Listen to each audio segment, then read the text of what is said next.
믿음의 사람들, 신앙의 사람들은 생각하며 인생을 살아가는 사람들입니다.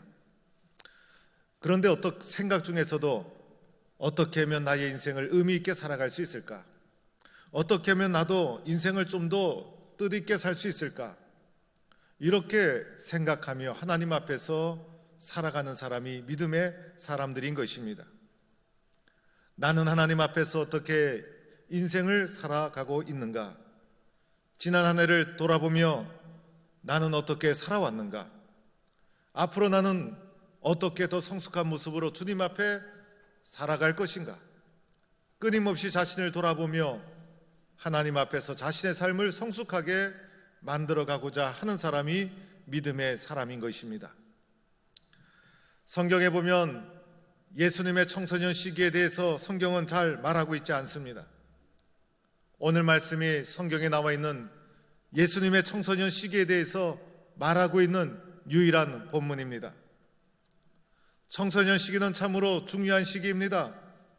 인생의 방향을 결정하는 시기가 되는 것이고 자신이 누구인지 정체성을 확립하는 시기이기도 하고 부모의 품을 떠나 자기가 누구인지 자기를 찾는 시기가 바로 청소년 시기인 것입니다. 청소년 시기를 잘 보내야 인생의 미래가 있는 것이고 인생의 모든 것을 잘 갖추고 방향을 결정하는 소중한 시기가 청소년 시기가 되는 것입니다. 우리에게 중등부 단기 선교를 보내는 이유도 중요한 청소년 시기에 인생을 돌아보며 꿈과 비전을 좀 더 적극적으로 찾으라는 의미가 이 속에 담겨 있는 것입니다. 예수도 이때 육신의 아버지의 품을 떠나서 영적인 아버지의 아들이라는 자의식을 갖게 되는 시기가 바로 이때였던 것이고 오늘 말씀이 바로 이러한 배경을 가지고 있습니다. 유대인들은 12살이 되면 성인으로 인정을 받아서 유대인이 지키는 절기를 지켜야만 했습니다. 예수님의 부모는 매년 유월절 절기를 성실하게 지키던 사람이었습니다.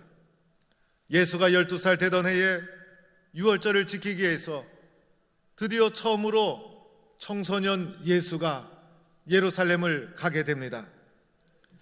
예루살렘에 처음 가게 된 시골 청소년 예수는 얼마나 마음이 두근거렸을까? 아마 출발하기 전날은 기대감에 잠을 이루지 못했을 것입니다. 두근거리는 마음으로 부모와 함께 예루살렘을 향하여 출발합니다. 예루살렘에 도착해 보니 시골하고는 완전히 다른 도시였습니다. 사람도 많이 모여 있었고 건물도 높고 많았고 시골과는 비교가 되지 않는 예루살렘 도시에 도착하게 됩니다. 저도 어릴 적에 서울에 처음 가보고 시골에 살다가 서울 처음 갔을 때 얼마나 놀라고 신기했는지 모릅니다. 예루살렘에 도착한 예수, 성전의 제사를 잘 드리게 됩니다. 성전에서 또한 유명한 율법사들의 강의도 듣게 됩니다. 예루살렘에서의 모든 일정을 잘 마치고 절기를 지킨 후에 이제 고향으로 돌아가게 됩니다.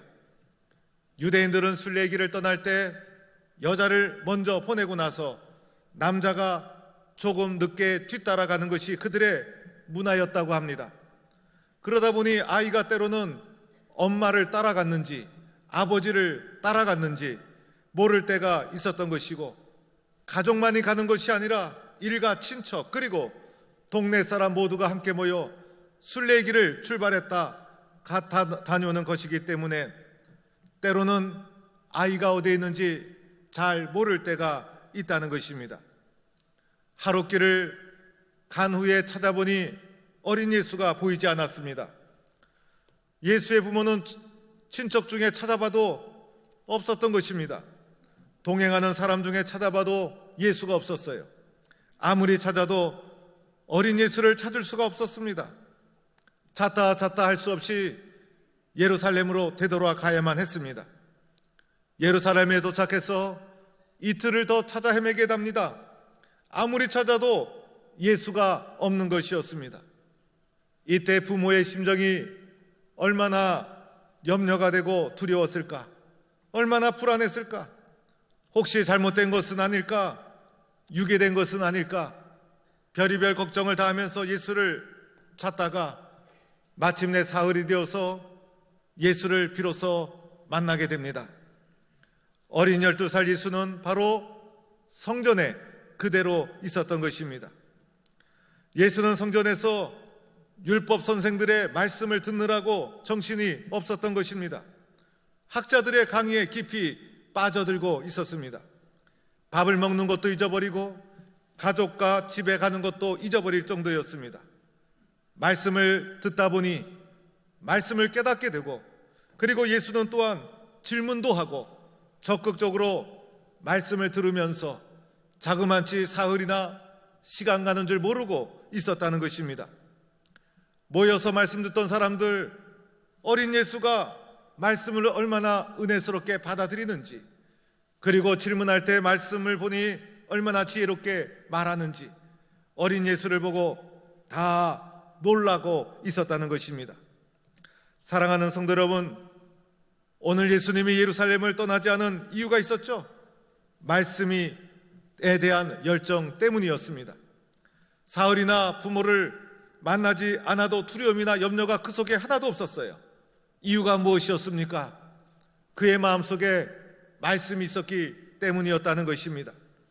말씀을 잘 경청하고 적극적으로 말씀을 수용했어요. 말씀이 예수의 인격과 신앙을 형성하게 됩니다. 말씀을 듣다가 비로소 내 아버지 하나님이 계시다는 것을 알게 되고 말씀을 통해서 하나님을 만나게 됩니다. 이때가 정체성 확립의 가장 소중한 인생의 전환기라고 할 수 있는 이 시기에 예수는 바로 말씀을 듣고 말씀을 묻고, 그래서 그 말씀이 예수의 인생을 바꾸어 놓게 되었다는 것입니다. 여러분, 우리가 교회 나오는 이유가 무엇이죠? 교회 나오는 가장 본질적인 이유는 교회에 하나님의 말씀이 있기 때문인 것입니다. 말씀을 듣기 위해서 우리는 교회에 나오고 있는 것입니다. 예수님의 일생이 우리들에게 이것을 말해주고 있는 것입니다. 교회에서 가장 중요한 것이 무엇일까? 교회에서 가장 중요한 것은 바로 여러분들입니다. 교회는 사람이 없으면 의미가 없는 것이에요. 교회에서 가장 중요한 것은 바로 사람이라는 거예요. 그런데 그 사람의 심령 속에 하나님의 말씀이 채워져야 한다는 것입니다. 그래서 성도들은 영적으로 훌륭한 사람이 되어야 하는 것입니다.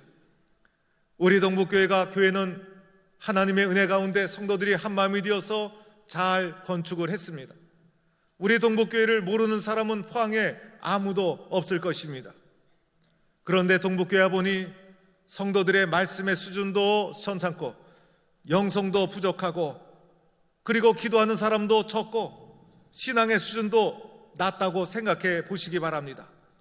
건물을 보고 교회를 평가하는 것이 아니라 사람을 보고 교회를 평가하게 되는 것입니다.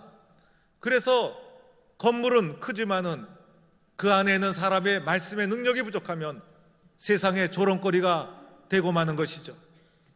그런데 동북교회 보니 말씀의 열정이 있어요.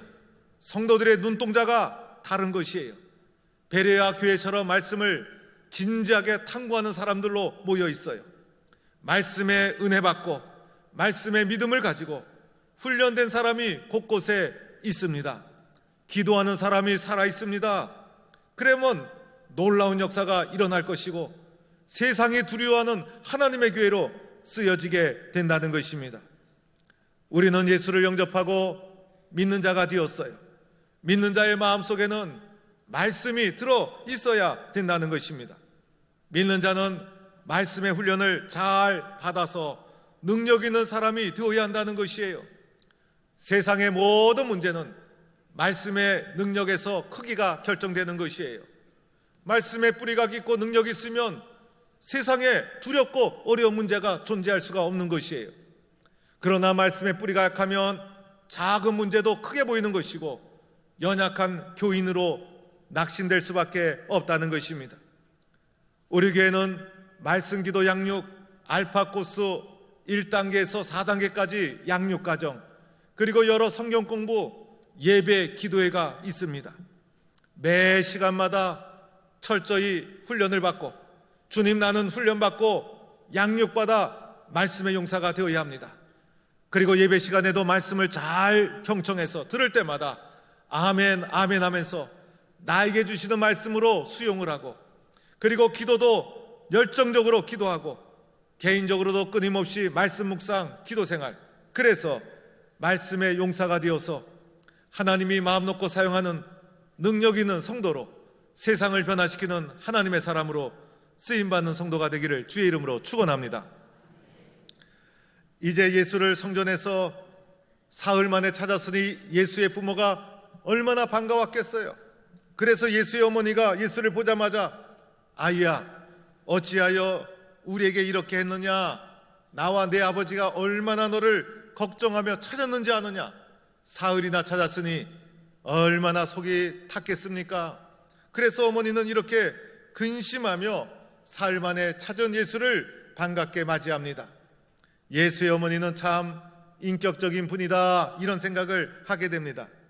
여러분, 제가 시골에서 있을 때 초등학교 3학년 때 제가 외박을 했던 사람입니다. 그때 친구 따라서 친구 집에 놀러 갔다가 그만 날이 일찍 저물고 말았어요. 그래서 집에 가야 되는데 집에 가는 길이 멀기도 했고 가는 길에 공동묘지도 있고 이래가지고 무서워서 갈 수가 없는데, 친구 부모님은 하루 종일 밭농사 논농사에 시달리신 분이어서 저를 먼 곳까지 데려다 줄 만한 입장이 아니었어요. 친구 부모님이 집에서 알고 있느냐, 걱정하지 않겠느냐. 그런데 저는 그냥 아무 생각 없이 괜찮아요 라고 하면서 그냥 친구가 자고 가라고 해서 잠을 친구 집에서 초등학교 3학년 때 아무 부모에게 말도 안 하고 외박을 하게 되었어요. 한참 자고 있는데 바깥에서 웅성웅성 소리가 나는 거예요. 문을 열고 나가보니 부모님이 저를 부르시는 거예요. 12시가 넘었을 거예요. 혼자 오신 것이 아니라 교회 장로님, 권사님, 집사님, 하여튼 한 버스 되는 인원을 몰고선 오신 거예요. 동네를 다 휩쓸고 저희 반 애들 집을 다 뒤진 다음에 거의 마지막에 온 것 같아요. 당시에 시골에 후레쉬도 별로 없어서 후레쉬 든 사람은 한두 사람, 그리고 심지어는 횃불을 만들어 가지고 와서 도적 잡듯이 저를 잡으러 온 거예요. 교회가 발칵 뒤집어서 온 성도가 동원이 되어서 목사들이 행방불명됐다고 찾으러 온 거예요. 제가 얼떨결에 깨어서 아버지의 목소리를 듣고 나가는데 마음속에 난 오늘 집에 가면 죽었구나. 오늘 내가 집에 가서 얼마나 아버지한테 두들겨 맞을까. 그러면서 하나님 살아계시다면 저를 지켜주세요. 기도하는 마음으로 아버지한테 끌려서 집으로 가게 되었어요. 그런데 그날 밤에 기적이 일어났어요. 감사한 것은 아버지가 저를 한 대도 때리지 않고 한 말씀도 하지 않고 그저 위로하면서 자거라 이래서 마음 편하게 잤는데, 그날 정말 저는 하나님이 살아계시는 것을 느끼게 되었어요. 그리고 그때 비로소 깨달았어요. 사람은요, 작은 사고를 치면 크게 혼나지만은 큰 사고 치면 안 혼난다는 거 그때 비로소 알았어요. 아마 예수님 오늘 그런 장면이 아니었을까?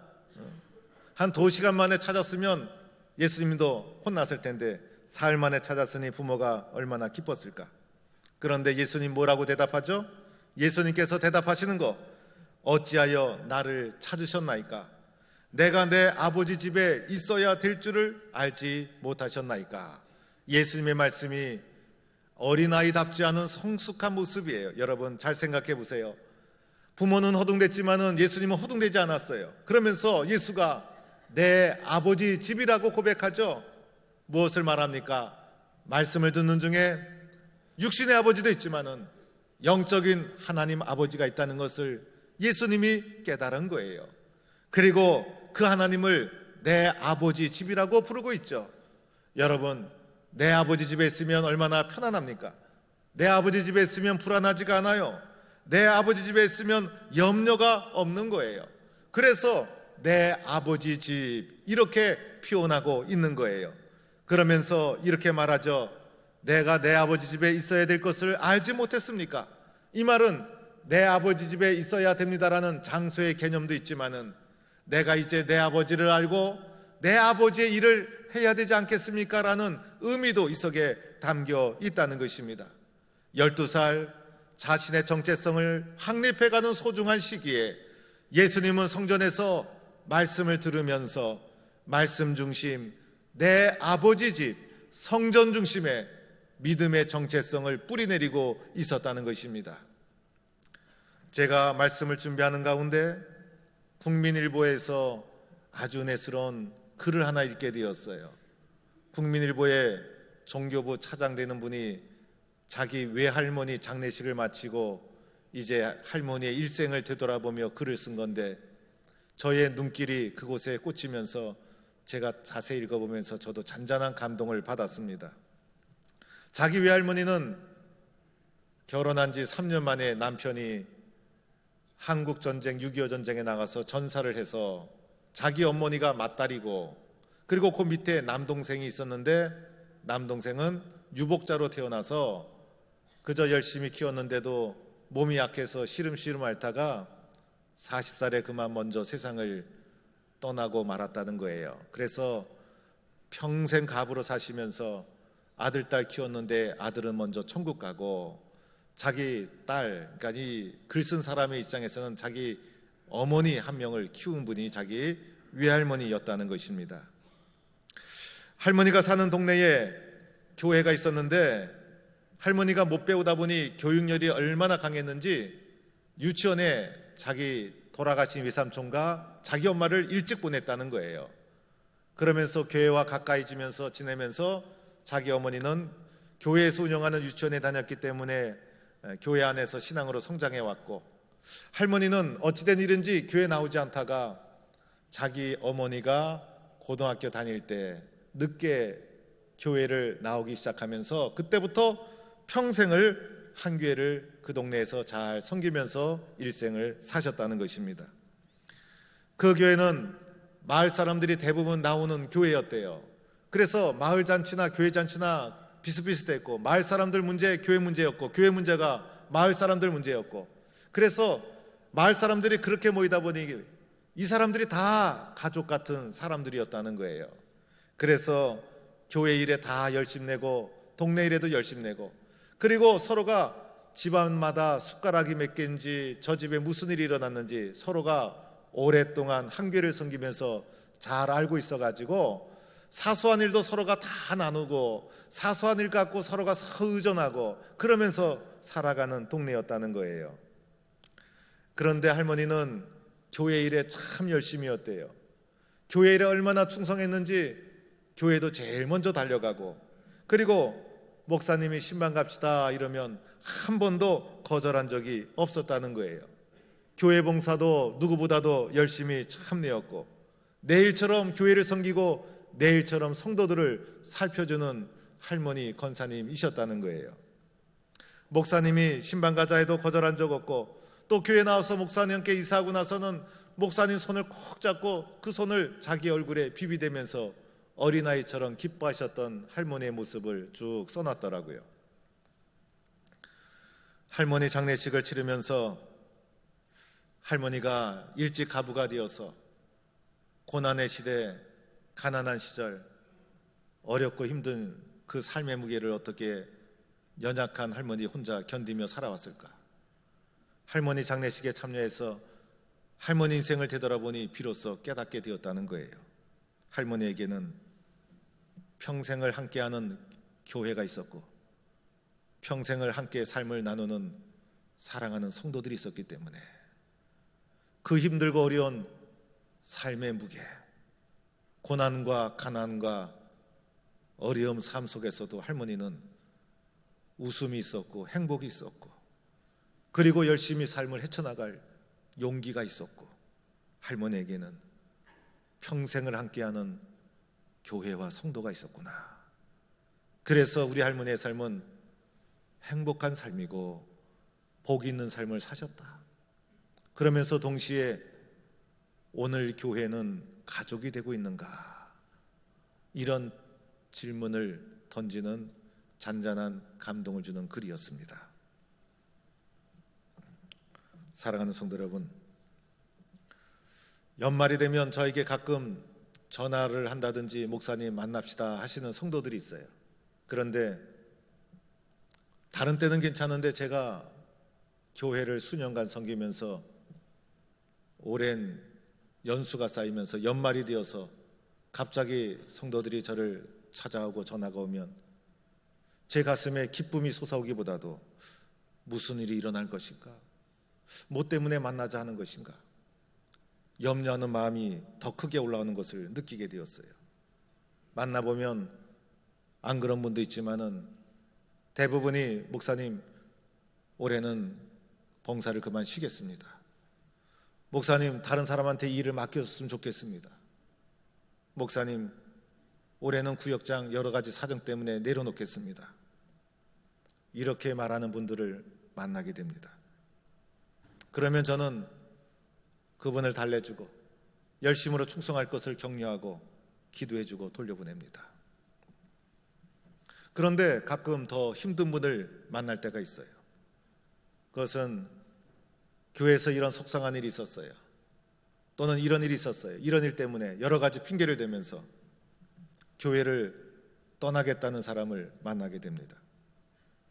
교회를 떠나겠다 이렇게 말하는 사람, 담임 목사가 제일 무서워하는 사람이에요.